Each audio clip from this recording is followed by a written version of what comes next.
Hello students, सभी को हमारे यूट्यूब चैनल में स्वागत है। और आज हम लोग क्लास 6 के जो पहली चैप्टर है, इस चैप्टर का पार्ट 2 देखने वाले हैं।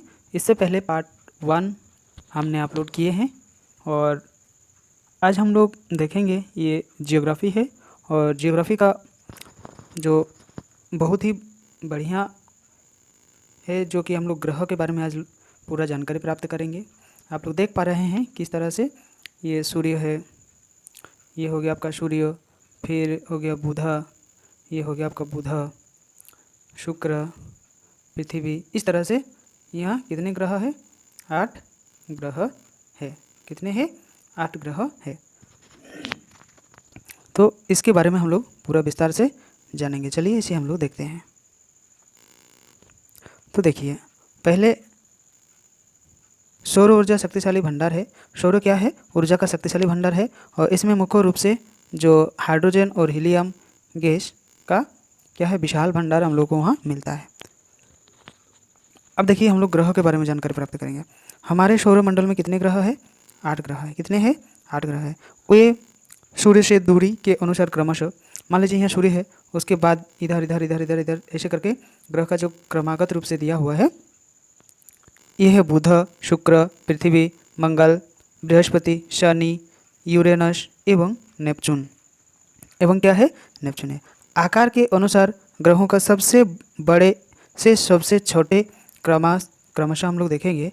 तो इसे हम लोग इस प्रकार से देखेंगे। बृहस्पति है, शनि है, यूरेनस है, नेपचून है, पृथ्वी है, शुक्र है, मंगल है और बुध है। इसके अनुसार हम लोग देख लिए। अब हम लोग देखेंगे ग्रहों के आकार दूरी के अनुसार आंतरिक ग्रह एवं बाह्य ग्रह में बांटा गया है। एक हो गया आंतरिक ग्रह, दूसरा हो गया बाह्य ग्रह।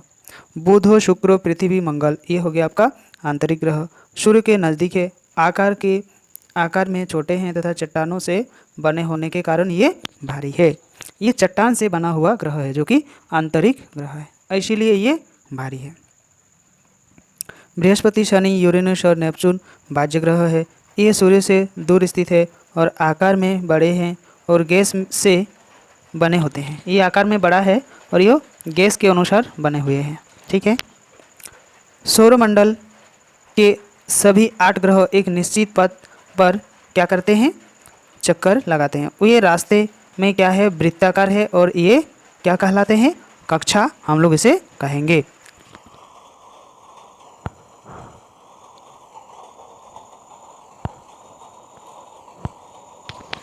अब हम लोग देखते हैं, चलिए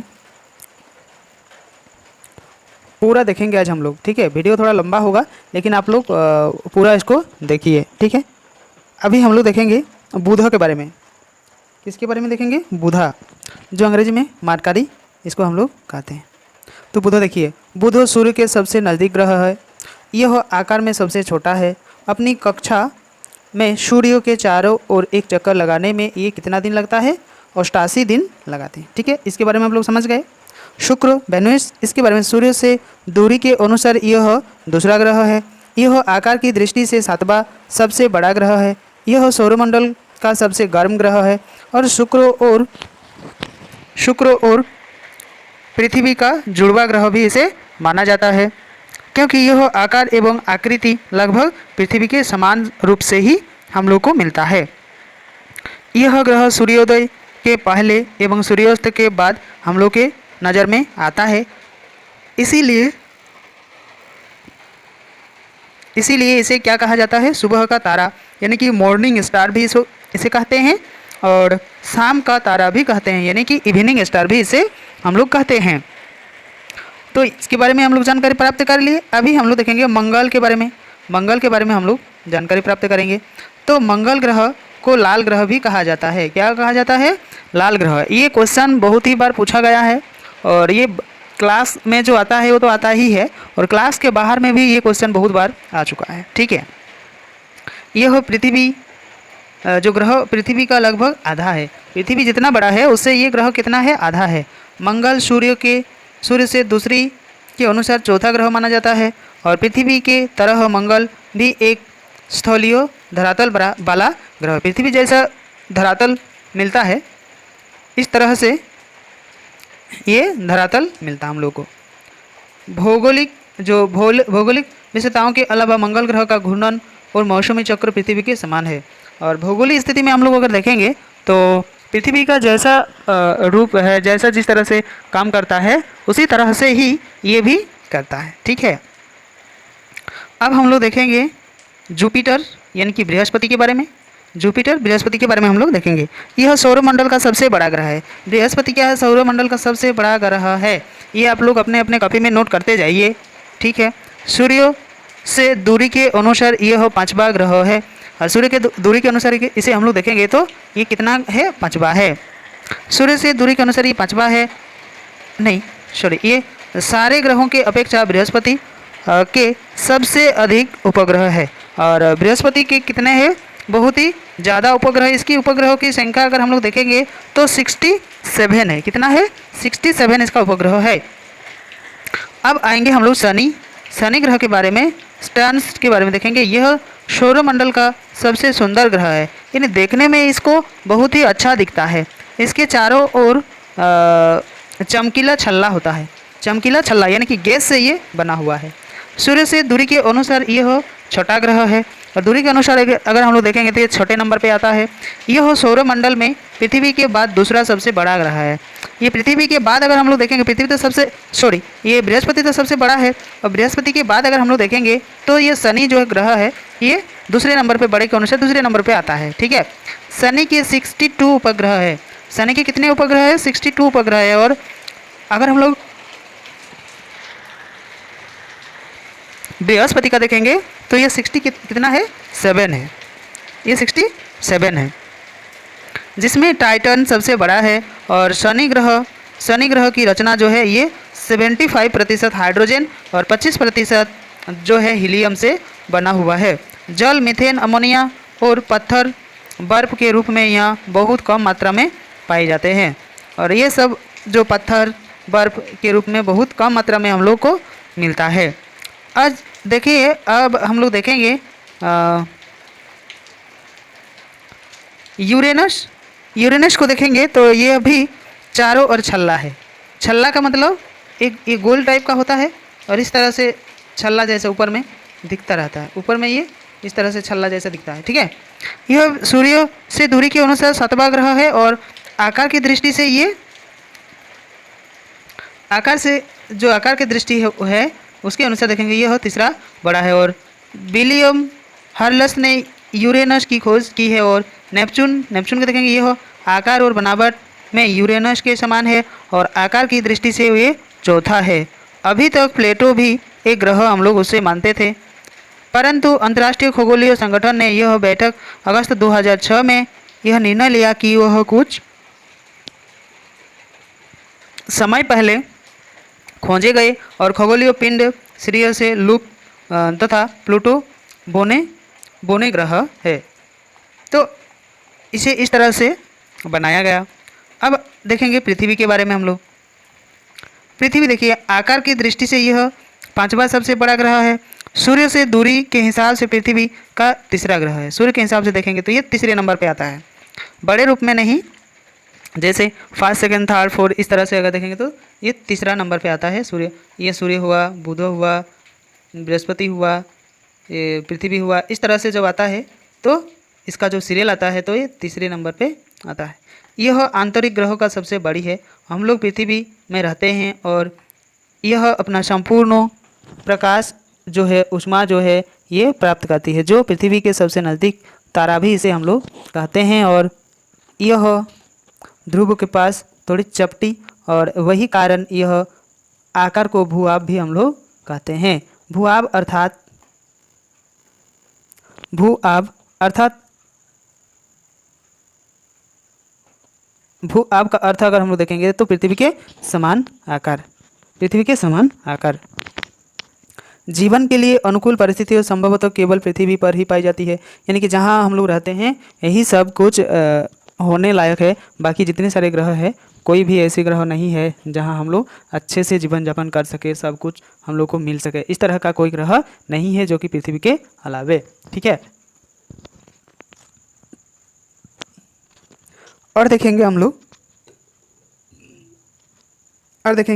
चलिए यह तो अधिक गर्म है और नहीं ठंडा, नहीं ज़्यादा गर्म है नहीं ज़्यादा ठंडा है। वहाँ तक कि वायु के ऑक्सीजन, हाइड्रोजन आदि गैस भी पाई जाती है। और गैसों में पृथ्वी पर जीवन के लिए आवश्यक है, और जो जीवन हम लोग जीते हैं इसके लिए गैस तो सबसे पहले आवश्यक है। गैस नहीं रहेगा तो हम लोग भी नहीं रह पाएंगे। इसके साथ साथ पानी की उपस्थिति भी होती है जो हमारे जीवन के लिए बहुत ही आवश्यक है। इन्हीं कारणों से पृथ्वी के सौरमंडल का सबसे अद्भुत ग्रह हम लोग मानते हैं। यानी कि जितने सारे ग्रह हैं उनमें से ये थोड़ा हटके हैं, ये थोड़ा अलग है दूसरे से। अंतरिक्ष से देखने पर यह पृथ्वी नीले रंग दिखाई पड़ती है क्योंकि इसकी 2/3 सतह पानी से ढका हुआ है, इसीलिए ये नीला ग्रह भी कहा जाता है। ये क्वेश्चन भी आप लोगों के लिए बहुत ही इंपॉर्टेंट है, आप लोग इसको नोट करते जाइए। अब हम लोग देखेंगे चांद के बारे में, चंद्रमा यानी कि मून के बारे में देखेंगे। हमारी पृथ्वी का केवल एक उपग्रह है, ये है चंद्रमा। इसका व्यास पृथ्वी के व्यास का केवल 1/4 है। पृथ्वी का 1/4 व्यास इसका है, ठीक है। यानी कि इसका जो व्यास है, ये व्यास होता है, ठीक है। लंबा वाला जो व्यास होता है ये पृथ्वी का 1/4 है। यानी कि पृथ्वी मान लीजिए कि जितना है उससे ये 4 से भाग देंगे तो जितना होगा उतना ये है, ठीक है। अब हम लोग देखेंगे यह इतना बड़ा इसीलिए प्रतीत होता है क्योंकि ये हमारे ग्रह के खगोलीय जो पिंड है उसकी अपेक्षा नज़दीक में है। इन खगोलीय पिंड की अपेक्षा ये थोड़ा हम लोग के नज़दीक में है, इसीलिए बहुत बड़ा हम लोग को दिखाई पड़ता है। यह पृथ्वी से लगभग 3,84,400 किलोमीटर दूर पर ही स्थित है, ये ज़्यादा दूर पर स्थित नहीं है। चंद्रमा पृथ्वी का एक चक्कर लगाने में 27 दिन पूरा करता है। यानी कि चंद्रमा जो है एक चक्कर लगाने में पृथ्वी को 27 दिन में पूरा कर लेता है, और लगभग इतने ही समय में यह अपने अक्ष पर एक चक्कर लगाता है। और यह कारण पृथ्वी से हमें चंद्रमा जो है इसकी केवल एक ही भाग हम लोग के ऊपर हम लोग को दिखाई पड़ता है। ज़्यादा पूरा हिस्सा चंद्रमा का हम लोग नहीं देख पाते हैं। इसका आधा ऊपरी हिस्सा जो है ये हिस्सा हम लोग के ऊपर आता है, आधा हिस्सा, ठीक है। और ये पीछे वाला जो है ये हिस्सा हम लोग को देखने को नहीं मिलता है, ठीक है। अब देखेंगे हम लोग क्षुद्र ग्रह किसे कहते हैं। क्षुद्र ग्रह इसे हम लोग देखेंगे स्टोरेज जिसको हम लोग कहते हैं अंग्रेजी में, ठीक है, स्टोरेज। इसे हम लोग देखेंगे तो तारों, ग्रह एवं तथा उपग्रहों के अतिरिक्त असंख्य छोटे खगोलीय पिंड सूर्य के चारों ओर चक्कर लगाते हैं। इन पिंडों को क्षुद्र ग्रह भी हम लोग कहते हैं, यानी छोटा ग्रह। यह आकार में ग्रहों से छोटे एवं उल्का पिंड से बड़े होते हैं। उल्का पिंड आप लोग देखे होंगे रात के समय जब हम लोग ऊपर आकाश की तरफ दिखते हैं तो थोड़ा सा जैसे कि स्टार का जो टुकड़ा गिरता है तो लाइटिंग होता है और एक जो पूंछ जैसा हम लोग को दिखाई पड़ता है, तो हम लोग कहते हैं अरे देख लीजिए तारा गिर रहा है। तो यही होता है उल्का पिंड क्या होता है, गिरता है। और यह मंगल एवं बृहस्पति की कक्षाओं के बीच ये क्या करता है, घूमता रहता है। वैज्ञानिकों के अनुसार क्षुद्र ग्रहों के एक भाग होते हैं जो कोई वर्ष पहले विस्फोट के बाद ग्रहों से टूटकर अलग हो गए थे। और वैज्ञानिकों का ये कहना है कि एक समय ग्रहों से कोई क्षुद्र ग्रह एवं ग्रहों से का ही एक भाग है और एक विस्फोट के कारण ये चीज़ अलग हो गया है। अभी भी ये उसके सामने ही घूमता रहता है, जो कोई वर्षों पहले विस्फोट के बाद ये टूटकर अलग हुआ है। अब हम लोग देखेंगे उल्का पिंड। उल्का पिंड किसे कहते हैं। आकाश में कभी कभी एक ओर से दूसरी ओर अत्यंत वेग से जाते हुए अथवा पृथ्वी से गिरते हुए जो पिंड दिखाई पड़ते हैं उसे हम लोग उल्का पिंड भी कहते हैं। क्या कहते हैं, उल्का पिंड। उल्काओं का जो अंश वायुमंडल में जलने से बचकर पृथ्वी तक पहुंचता है तो उसे हम लोग क्या कहते हैं, उल्का पिंड कहते हैं। अब देखेंगे हम लोग आकाशगंगा। आकाशगंगा क्या है, ये आप लोग चित्र जो है देख रहे हैं आप लोग के सामने है, ये हो गया आप लोगों का आकाशगंगा। कैसा दिख रहा है देखो, बहुत ही बढ़िया। खुले आकाश में एक ओर से दूसरी ओर तक फैली चौड़ी सफ़ेद पट्टी लाखों तारों का समूह होता है। ये देखिए इतना छोटा छोटा तारा स्टार जो है लगा हुआ है, तो यही होता है आकाशगंगा। यह समूह में रहता है, यह पट्टी आकाशगंगा हम लोग इसे कहते हैं। हमारा सौरमंडल के ये आकाशगंगा का ही एक भाग है, आकाशगंगा का ही सौरमंडल ये भाग है। प्राचीन भारत में इसकी कल्पना आकाश में प्रकाश की ओर बहती नदी से की गई थी। इस प्रकार इसका नाम आकाशगंगा पड़ा है।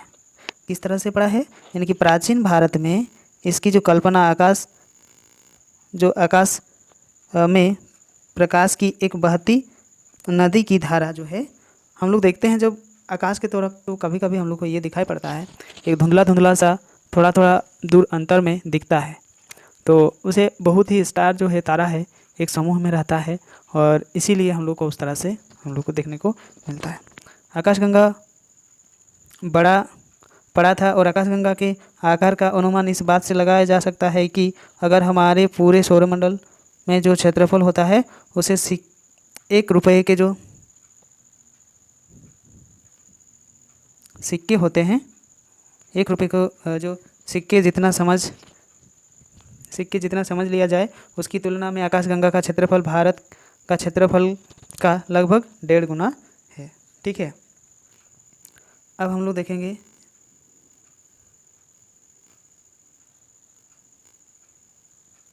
आकाशगंगा सैकड़ों तारों, बादलों तथा गैसों का एक प्रणाली है और इस प्रकार के लाखों आकाशगंगाएं मिलकर ब्रह्मांड का तैयार करता है। और इस कई आकाशगंगा एक साथ मिलकर हम लोग क्या करते हैं, एक ब्रह्मांड का निर्माण हम लोग करते हैं।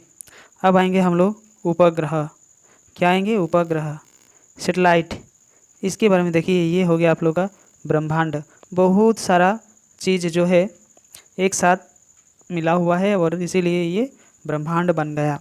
अब देखिए उपग्रह जो सैटेलाइट है, उपग्रह एक खगोलीय पिंड है जो ग्रहों के चारों ओर उसकी प्रकार चक्कर लगाता है। जिस प्रकार ग्रह सूर्य के चारों ओर चक्कर लगाते हैं उस तरह से जो है पृथ्वी का एकमात्र उपग्रह यह क्या है? चंद्रमा है।